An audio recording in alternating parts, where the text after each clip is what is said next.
दोस्तों शुरुआत करते हैं सीजीपी प्रोटेस्ट से। दोस्तों सीजीपी प्रोटेस्ट में आए अभिनय सर ने पत्रकार के सवाल पर बड़ा ही प्यारा जवाब दिया है। आपको बता दें, पत्रकार के सवाल पर अभिनय सर ने कहा, आजादी की लड़ाई में अगर फ्रीडम की फुल फॉर्म और स्पेलिंग पूछी जाती तो देश आजाद नहीं होता। मीडिया बच्चों से पूछ रही, नीट का फुल फॉर्म पूछ रही है सर। यहाँ आकर जो मैंने अभी कहा भी था कि आजादी की लड़ाई में अगर फ्रीडम की फुल फॉर्म और स्पेलिंग पूछी जाती तो शायद देश आजाद नहीं हो पाता। उस वक्त तो साक्षरता भी इतनी नहीं थी, तो इसका कोई लॉजिक नहीं है। ये वो बच्चा है ना, नहीं दे रहा नीट, तो एक बात बताइए, इसको इलाज तो कराना है ना डॉक्टर से, तो ये आवाज उठाएगा ना। इसको देश की चिंता है, ये देशभक्ति है। भैया जी, मैं भी कभी मोदी जी का बड़ा भक्त हुआ करता था और मैंने भी बनारस जाकर मन्नत मांगी थी कि मोदी जी 50 साल तक पीएम रहें, लेकिन अब शर्म आती है। दोस्तों ये बात मैं नहीं, बल्कि ये बात एक भूतपूर्व अंधभक्त कह रहा है। इसका दर्द कुछ अलग ही है।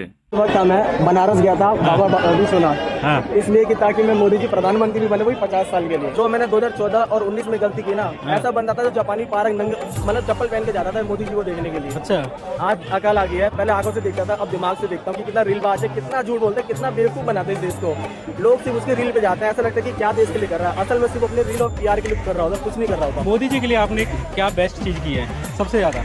बस 2 बार गलती कर उनको वोट देकर, 14 और 19 में। मेरा ग्रेजुएशन दिल्ली यूनिवर्सिटी में मोतीलाल नेहरू कॉलेज से है, तो मेरा कॉलेज में नाम मोदी था। तो मुझे लोग मोदी बोलते थे तो मैं ऐसे करता था सबको। अच्छा, मजा आता था, बहुत मजा आता था। आज जब मेरे को मोदी बोलते हैं ना, तो मैं किसी का फोन नहीं उठाता, शर्म आ जाती है मेरे को अपने आप। दोस्तों इन दोनों stand up comedian Shekhar Suman कभी बीजेपी पर तो कभी मोदी जी पर तो कभी गोदी मीडिया पर कॉमेडी अंदाज में निशाना साधते नजर आते रहते हैं।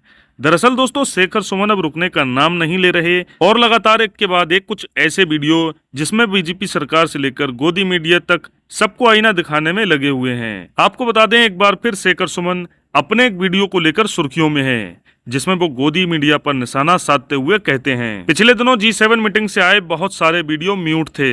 उसके बाद मीडिया वालों ने पूरे देश को समझाया कि मोदी जी ने करारा जवाब दिया, मोदी जी ने आंख दिखा दी, मोदी से सब कांपने लगे, मोदी को सबने बॉस माना, मोदी सबको दिखा रहे, मोदी ने सुना दी सबको खरी खरी। मोदी को देखते ही ट्रंप खड़े हो गए कुर्सी छोड़कर, मोदी ने दुनिया को दिखाया रास्ता।